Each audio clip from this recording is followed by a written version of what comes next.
Hello friends. In my previous lecture, I discussed about the basic concept of human resource management by discussing some of its definitions, how it evolved over time, how various aspects were gradually involved in human resource management. So we began with the Industrial Revolution era up to the human relations era. So I will move further. The next important phase is the behavioral science approach, which began from 1950 to 1960s, and it was an extension and modification of the human relations approach only. And some of the contributors of behavioral science were Maslow, Herzberg, McGregor, who had given theories of motivation. So this era emphasized on understanding human behavior at work by studying behavioral sciences like psychology, sociology, and industrial psychology, to name a few. The conclusions of this approach was that by nature people like work. So if clear goals are given, job itself is a source of motivation and satisfaction to employees. So it is not like the employees do not like to work. They do like to work only if the goals that are given to them are clear and precise.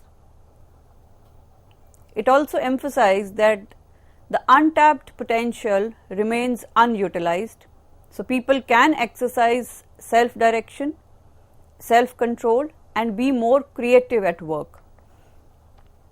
The operating efficiency can be improved by expanding the subordinate influence, self-direction, and self-control. And consequently, work satisfaction may improve as people make full use of their potential. Thus, the managers must try to create a healthy, safe environment where all persons can contribute to the best of their capacity, provide opportunity for self-direction by their subordinates, and the manager also must encourage the employees to participate in all important matters. So the outcome of this phase was the development of a two-way communication between employee-employer and employer to employee. More of participative decision making, improved collaborative goal setting, group dynamics, management development, and change management in the organization. The next came the systems approach era from 1960 onwards. Well, it is an integrated approach that considers human resource management in its totality and based on empirical research-based data. It was characterized by the fact that organizations are systems, and system is a group of interrelated elements that are separate entities, and these elements must communicate openly and timely to facilitate interaction, thereby attaining common goals. And then came the human resource era from 1980 onwards, and it was characterized by the very fact that people were no longer treated merely as commodities, but socio-psychological beings who are a prime source of organizational effectiveness. So every organization strives for effectiveness, and it is the people who can lead the organizations to effectiveness. So it emphasized on using, retaining, and developing people just like other resources, and now the nomenclature of personnel department transformed to human resource department, thus reflecting the contemporary approach, especially in larger organizations. For example, the American Society for Personnel Administration changed its name to the Society for Human Resource Management in 1990. The more current approach to human resource management is the human capital management. It is understood as the experience that an individual brings to an organization in the form of the knowledge, skills and abilities that he or she has gathered over time. So consequently, employees are viewed as a resource and an asset that can be improved through investment. So HCM, or the human capital management, recognizes that people are investors of their personal human capital, and this provides the main source of value for an organization. So organizations that implement human capital management approach are the ones that are relatively large and are people oriented. They focus on growth through differentiation rather than cost leadership. So differentiation is a strategy where organizations want to be different from others, be it the product, the quality, the customer service or anything other. So they are being different from their competitors. Whereas in cost leadership, the organization demands a very low price of its product, lower than what their competitors are charging. So when the focus is on being different from your competitors, the human capital management approach is utilized. Also, it is utilized by the organization that lay emphasis on effective leadership to achieve a clear, high-level business strategy, and the organizations that are based on networks and relationships rather than structures and hierarchies include the human capital management approach. So till now we have discussed about the concept of human resource management and got some valuable insights on the various definitions explaining the concept of human resource management. We then learnt about the concept evolved over a period starting from Industrial Revolution to the current phase, that is the human capital management. So from being a mere commodity, people are now being treated as a resource or a capital that brings organizational effectiveness. So now I will start the next topic, which is evolution of human resources in India. So human resource management, a relatively new term in India, it emerged during the 1970s. So before that, the approach was more of clerical and that of maintaining records and documents. So here we can have a look at the status of human resource management and what emphasis it laid upon. For example, during the 1920 to 1930s, it was the beginning of the concept and the emphasis was more on statutory compliances and welfare, and the approach was clerical, as I already mentioned. In 1940 to 1960s, it was still struggling and emphasis was on introduction to various techniques. Approach was administrative. During 1970s to 1980s, it became a little sophisticated and the focus was on efficiency, development of human resources and strategizing. And now the approach during this phase was managerial. And in 1990s, the status was promising and emphasis was given on human values and approach is executive. So now I come to a very interesting and intriguing aspect of human resource management is the contribution of Chanakya. So Chanakya, as we all know, was a kingmaker whose disciple Chandragupta Maurya was the emperor of the Maurya dynasty. He was a teacher, a political analyst, and economic reformer, and a visionary of all times. His contribution by the name of a book called Arthashastra was written in the 4th century BC. So this book was basically written for his Swami, that is the emperor or the king Chandragupta Maurya. And the preface of this book read that it is written for those who govern. So this book was, although meant for the king, but interestingly, it is relevant for organizations today. If we substitute the king with the leader and the subjects with the employees, we can get immense words of wisdom through his teachings. So I am going to discuss some of his teachings and his quotes and try to correlate these with the contemporary HRM issues. For example, Chanakya advised the king to rule through Prabhu Shakti, Mantra Shakti and Utsah Shakti, thereby emphasizing on the vision, mission and motivation that we talk of in today's contemporary times. He strongly felt that a king should never act in a manner which leads to impoverishment, because it leads to greed and dissatisfaction among the subjects. And his teachings can be beautifully correlated with important human resource management functions. He states, I quote the Arthashastra, the ruler should employ person in tasks according to their abilities, because efficient people make impossible tasks also possible. Now this quote very aptly talks of competency based selection. He says the recruitment should be based on the abilities. So this is what competency mapping done in the organizations is all about.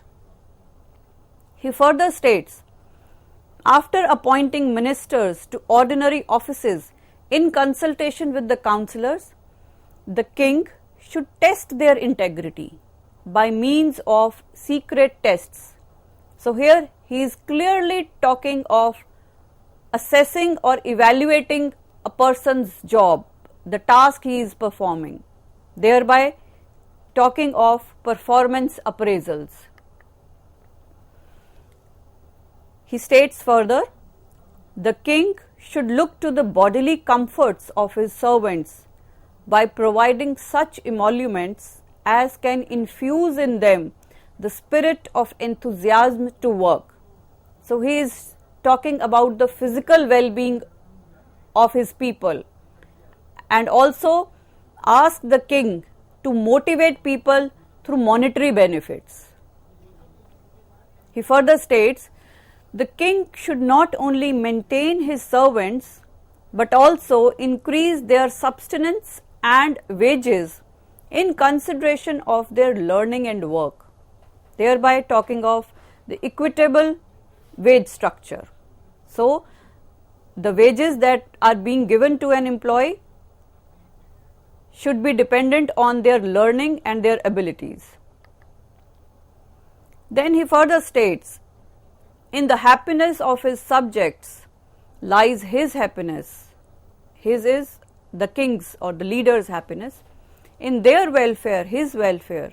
Whatever pleases himself, he shall not consider as good, but whatever pleases his subjects, he shall consider as good, thereby talking of the happiness and satisfaction of employees at work. He also advises the Yuvraj or the potential heir to acquire specific training in ethics, that is Niti Shastra, law of governance, that is Danda Niti, and economic administration, that is Arth Shastra.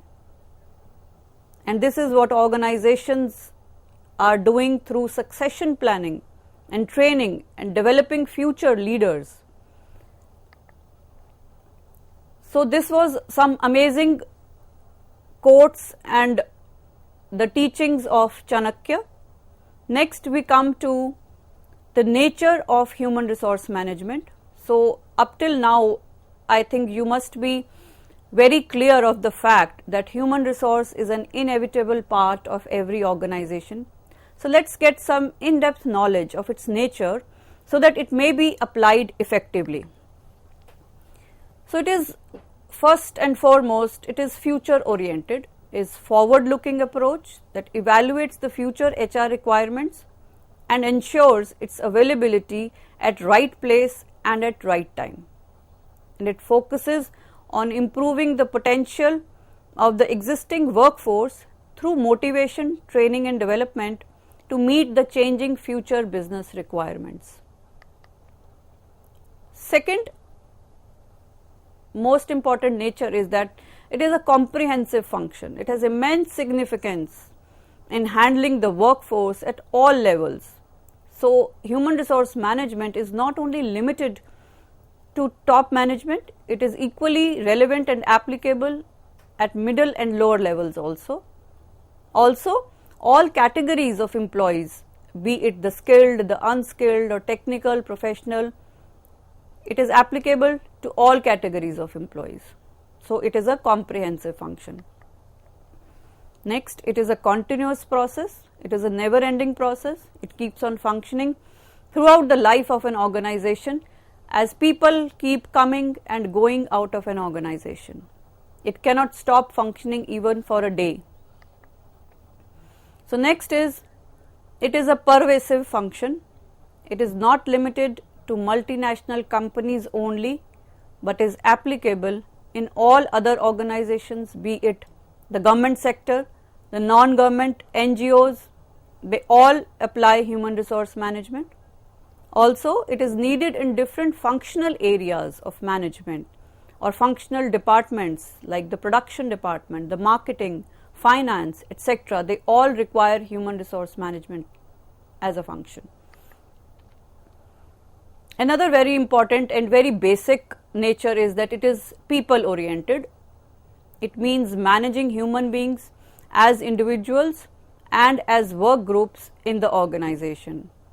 And the major concern of human resource management is to see that people are motivated for their job, which ultimately leads to organizational growth and efficiency.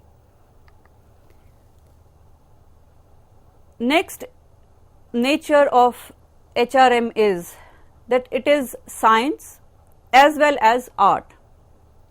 It is an art because it deals with the qualitative aspects of human beings like their skills, their knowledge, their talent and creativity, and it also aims at nurturing and developing them. So, human resource management is an art of managing, motivating, engaging and retaining the best people. But at the same time, it is also a science because different scientific techniques are applied for recruitment, selection, training and development apart from appraisal and motivation of the workforce. It is also an interdisciplinary approach. Today, human resource management has become a highly specialized job in the modern times, and it is not something that is studied as an isolated subject. So, since we are dealing with human beings, so it uses the knowledge and inputs from various other disciplines like psychology, like organizational behavior, that is how people behave in organizations, sociology, how they behave in a society at large, anthropology and economics, to name a few. So, human resource management has an interdisciplinary approach. It is an amalgamation of various disciplines. The next, it necessitates the alignment of HR policies with the organization's strategies. So, HR management cannot work in isolation, but in sync and in alignment with the organizational goals and objectives. You cannot work independently. You have to be aligned, associated with the organizational goals and objectives. The next, this field has to have a profound approach. So, we know that human resource management deals with the people who bring individual differences, who are distinct from one another. No two individuals are same. So it is the responsibility and duty of the manager to apply diverse strategies and tactics with different people at different points of time and in different situations, because every individual will have a different way of behaving, way of reacting to certain situations.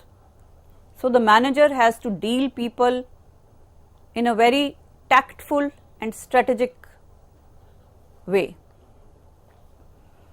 Next important aspect is the scope of human resource management. So the scope of human resource management refers to all the activities that come under the umbrella of human resource management. Though human resource management covers a vast array of styles, but there are three major subdomains of knowledge as suggested by Boxall, Purcell and Wright. So he has given these three major subdomains that where human resource management is applied. The first is the micro HRM, the second strategic HRM, and the third is international human resource management. So let's talk of all these three in a brief manner.